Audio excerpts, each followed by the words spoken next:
humans. I'm so blessed to have you here. So this is Howdy Human, a tutorial on humaning. Kind of just made this up and I thought I'd share it with everybody today. It seems like a fun thing to talk about here at Burning Man. We're learning all sorts of new things, but maybe we need to revisit some old things. So before I get started, I'd like to do a human check. Is everybody in here human? Please raise your hand. No, I see some hands not up.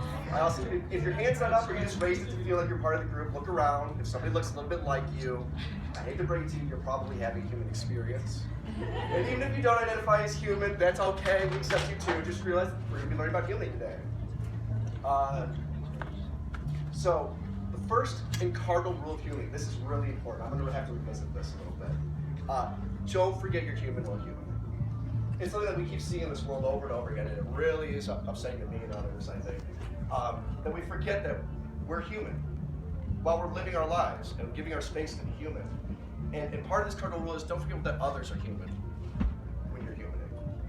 And remembering this little rule really gives us space to express ourselves and make mistakes and have freedom and express our feelings for each other. And I see this being forgotten in the world, and it breaks my heart. And I think it's really important. I think that's why we need a tutorial on this. You think it seems kind of funny.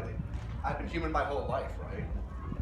What do I need to know about humaning? And yet, tell me, show of hands, who's seen somebody treat somebody else less than human? Who's been treated less than human? Yeah, who doesn't want to see that anymore? All right, yeah, I think we kind of are on the same boat. I think I have the right crowd here. So, for those of you who've been humaning a while, I'm sorry that you've just seen this tutorial today. If we put this at the beginning of the humaning experience, I don't think you would appreciate it at the same level. Kind of need to get to a certain point for you to be ready to learn some of this stuff. I have a 4-year-old daughter. She's actually taught me how to be human on so many levels. It's amazing. And now I think most of this is just born out of the wisdom of children and all the beautiful people I get to meet here at the Burn. So, take a moment and just look at everybody. You're all human beings. You're all worthy of love. You're all absolutely beautiful. Your existence couldn't be any other way. It literally wouldn't be a burn without you.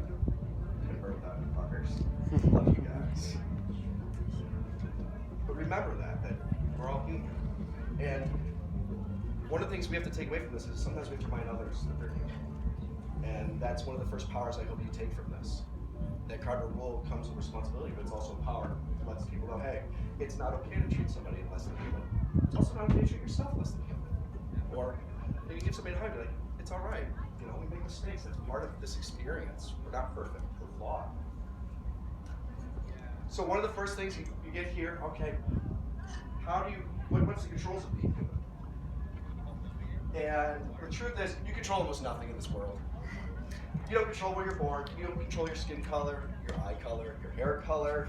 You don't control the first language that you learn. You don't control your parents or the location on this planet you're born. You only can control your reactions to these things. You can't even control your emotions. Hell, sometimes I can't even control my thoughts. What I can control is my response to those things. And that gives me power. It's this dichotomy of surrender, of accepting. There's all these things I can't control that if I could control these things, I'd feel safer. I'd have this illusion of safety. But as you surrender, and you realize that all you have to control is your response to things, you have a different safety. You will know that you can handle yourself wherever you go in this world. That's really important to remember as a human. Wherever you travel, wherever you go, from here on out, you will be able to handle anything that comes your way because you know how to human. That's a part that we also forget. And I hope that throughout the rest of your experience at the Burn, that when you leave here, in fact, it can be super frustrating and infuriating when we can't control things. In fact, we can't be controlled unless we give up our control. The only exception that I've found in this world so far is children. Children can be controlled on some level, and depending on how you do that, can actually be very damaging to them. What can we do? We can influence. Influence is something where you don't control, but you can still drive towards an outcome that's really important. You can influence what you do when your heart's broken. Or you can influence when you're making a friend, or when you're at a job interview. You're talking to a cashier, you can influence their day. I I found that as I've learned to heal myself, that people around me are just naturally influenced by my presence. And I'm sure everybody here in this room has experienced this on some level. That's actually part of being human. We affect each other. We're all interconnected with interplay of every aspect of our existence.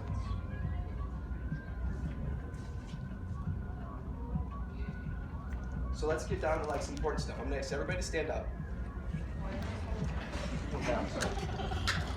So we have head, shoulders, knees and toes, knees and toes. Head, shoulders, knees and toes, knees and toes. Eyes and ears and mouths and a penis and a vagina and other parts and organs. Head, shoulders, knees and toes, knees and toes. So I have an exercise I'd like us to do. I want you to touch your body all over. This is the physical extent of your expression in existence. You start and end here physically, right? This is a very important part of you. You're given one body. This body you need to care for. How you care for it changes your expression and your experience of existence. It's very important. This is why people say your body is your temple. It is. It's the temple which you reside within as you go through your day. As you touch your body, what thoughts and feelings arise? What emotions? Was this a good feeling? Was this a bad feeling? Was this numb? Are there parts where you feel more when you touch or less? All of this is a really important aspect of being in your body and connecting with it. A lot of this stuff we learn sheerly by modeling being a child. We don't go back and revisit these things unless we've done the work to do so. And children learn this by just seeing the world and they just absorb. When we reach a certain point, it becomes harder to do that type of absorption. So we have to go back and revisit these concepts which are so deep and so core to our experience that if you don't use words to bring it out of your subconscious into your conscious, you lose your ability to control and influence yourself and even connect with yourself. So I would like you guys all to partner up. Just use your intuition, partner up. Guy, girl, girl, doesn't matter. Just pick somebody. If nobody has a partner,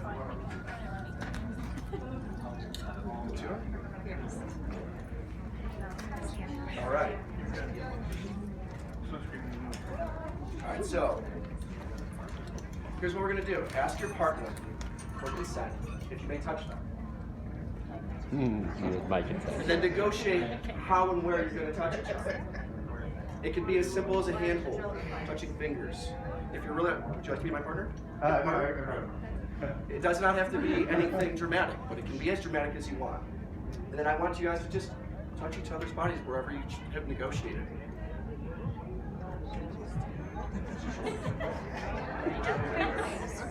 Yeah. With your nails.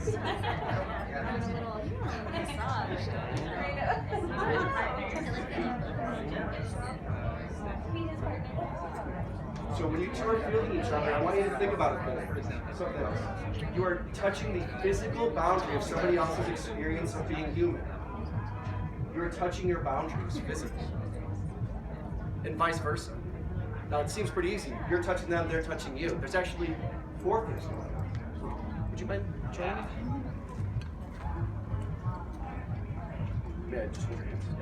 So it seems like there's just 2 things going on. He's touching me and I'm touching him. There's actually 2 other things. In your mind, you know what it feels like for me to be held and touched in this way on some level. And I know on some level what it's like to be touched in the same way. So there's actually, every time we connect, there's 4 events happening. We only recognize 2 generally in our lives. The other 2 are subconscious. But it's how we connect with each other and understand how we can give pain or pleasure in this world on some level. Now, as we touch hands and as we touch each other, feelings and thoughts arise. The feelings and thoughts that arise in this moment are where our physical, our intellectual, and our emotional boundaries all connect. And it's how we connect with them. It's why when we have a broken heart, we feel it in our body when we're hurting. That's why sometimes when we have a trauma in our lives, somebody has a chronic pain, but there's no medical reason for it. Sometimes it's psychological, sometimes there's something wrong. It's up to us to connect with our bodies to the point of being able to recognize the difference. We forget about these connections. These connections are really important with ourselves and with other people. Pair up with somebody else and do it again. Find a new partner. Say thank you. Badger?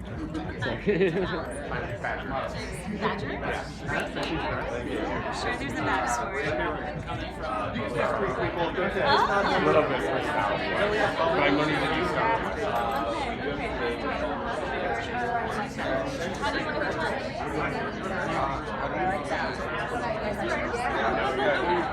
Or you can go to the bathroom on my back.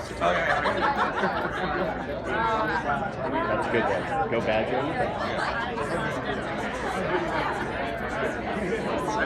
Nice to meet you too.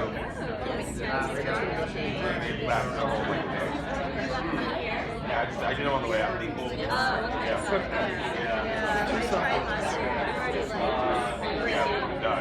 So, where are you going out here? Sounds good. 14 years.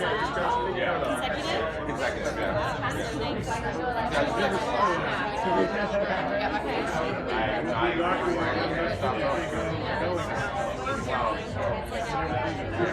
This is like my first year. I'm can't remember. It's not my name. I used to live in that. Really? Yeah, me too. Yeah. It looks like You might call yourself tenderloin there. but I don't know if I got I was across from the good one. Yeah, Right there in it. yeah, that's the thick of it. Yeah. But yeah, I miss San Francisco. We live in Chicago. When did you move? About 4 years ago. How did it live? It's okay. Not home. That's the West Coast. That's where I grew up. I miss the access to Yes, that's exactly. in Chicago, there's the lake and it's pretty, but there's none of the wild nature that you have in California. Like, I was thinking everything more to the beach or like, we have like marketplace and up the Muir Woods or whatever. And it's kind of being the thick of it. All right. It's just not as accessible. So I hope you guys Not at all. now, just as when we have physical touch, there's your brain. Yeah, it's these little fucking. Intellectually, there's also 4 things. There's your thoughts, their thoughts, what I think you may be thinking, what you think I'm thinking. And then there's emotions at 4 parts. What I'm feeling, what you're feeling, and what I feel you may be feeling, and what you feel I may be feeling. And all of these are integrated. This is what I kind of call a spiritual boundary. It's the integration of this. And the extra part of the spiritual boundary is your integration with the external world. It is an interface. All of this is building the interface for your experience of being human. And if we don't connect with all parts of these, we limit our experience of existence. And this can happen through trauma, this can happen through fear, and inexperience, just being awkward. There's all sorts of ways that this can happen, but we can't do anything with this if we don't first connect to these parts of ourselves. Raising and allowing boundaries is a measure of our total health. If you can't raise a boundary somewhere, somebody might take advantage of you. You can get really hurt. Anybody experience that? What if you can't lower a boundary? If you can't lower a boundary, you can't let somebody in. You get hurt in a different way, right? You feel alone, you feel disconnected. By connecting all these pieces of us, we are now better prepared to raise and lower our boundaries. So now you have words that tie your subconscious to your conscious mind on what's happening with your experiences, which gives you a power. I'm listening to, oh wow, I'm feeling really anxious. I can use my words to say I'm anxious, or maybe you're intuitive enough to realize I'm expressing that, and you can understand my feelings, and you can change your body language or your approach. And that's how we don't even have to use words to help heal each other. Touch is beautiful. It's the closest, most warm, loving thing that we all have. But you can touch people with your eyes. You can touch people with your body, your presence. Just by showing up is a touch. I'm touched that all of you guys showed up for this. I was equally terrified that nobody would show up and a lot of people would show up no matter what. And I am so touched that you guys just took a risk to show up with me yelling at a microphone and supporting me. And every single one of you now has changed my experience of existence. From this point on, I am infinitely changed in a way that I couldn't even measure. In this beautiful fractal-like experience, everybody's attention here and vice versa now will to redirect all of our energies in our human experience. It's one of the most beautiful things I've ever come to witness in this world. So this is where we're gonna get a little heavy. So everybody breathe for a minute. That was a lot. Just breathe for a minute. Just ground. This is really heavy. And at the end of the day, it's about just being in ourselves, just being here, feeling the ground under our feet, and seeing each other, and touching and having fun, and enjoying every moment. So this is where we're gonna take another power that I'd like to share with you. I want you to close your eyes. I'd like you to make a fist or a hand and put it in your chest, right where your heart is. Breathe in and out just a few times, then gently put a little pressure on your heart. You are the center of your own existence. You are God of your reality, your subjective reality. That is the amount of power you have in your world. Nobody else is anybody else's God. You are your own God. That is the level of power. Where we all align, where our subjective experiences of existence align, that's where we find objective truths. That is the truth that we all find to be self-evident as we experience humanity. But we forget our power. People who get this wrong sometimes think the world revolves around them. But everybody else's experience revolves around them. That's not true. Your experience revolves around you. And as you heal, you can share this experience of existence. And you go, James, that's a lot. That's a big piece. I'm at Burning Man. There's all these things. How do I navigate that? There's all these books and ideas and thoughts. I don't know which way is up anyways, let alone like from here, now that I've got my own reality. And if you're atheistic, this also works. It's just the level of power that I envision for you, or you should, I hope for you to envision for yourself. That's how much strength you have within you. So I'm going to give you a tool I'm going to call it the burning compass today. We may change. So breathe in and push on your heart. We're going to put the burning compass in our heart. Just pop it in there. And so what this is if you are God of your own existence, you love infinite. Therefore, this lens and this power, this compass, is to infinitely love yourself. And when you aren't sure of what to do, you can step outside yourself a little bit and look at your experience and go, what is infinitely loving for me in this moment? People go, well, that sounds like it's going to be play. I'm going to do what I want to do. I'm going to drink, I'm going to smoke, and I'm going to get laid, I'm going to party. But the truth is that may not be loving for yourself. You have to know where to balance that. And it's really hard sometimes. Some of us don't even know where to even look to get guidance there because we didn't have it modeled as children. So I want you to have this because this has been a lens that for the past 3 years since my first birth has helped me really navigate the world, my experience, and just heal. It's helped me heal. And I hope it helps every single one of you find your own healing paths in this world. So the last thing I really have for you guys is I want you to play with this. This is heavy stuff, but it's fun stuff. It's to borrow a friend of mine, Kat, if you're around, I don't see you. There you are. This is the 11th principle, intentional discomfort on some level. It's fun to be a little uncomfortable. That's where all the fun shit happens, right? We came out here to get a little uncomfortable and fucking have a blast doing it. That's part of what this is, because like if you love yourself, you're like, fuck, that looks like fun, but I'm a little scared. Oh, but I love myself. Fuck, I'm gonna just do it. Or maybe you just baby step, like I can't do that yet, but I'll tip my toe in it, a little tap, like a little cat paw, you know? And you just baby step towards things. You don't have to run. You don't have to just be like, oh, I have to do this because I love myself. You can work up to having a conversation with people at Burning Man after months and months of talking to friends about it. This is actually an expression of me doing that, the whole Lion stuff. And I really hope that this has helped you. You guys are all a blessing in this world. I can't believe how blessed I am to have you in my life just even for this moment. I really love every single one of you. And that's my talk for today. Thank you. Thank you, James.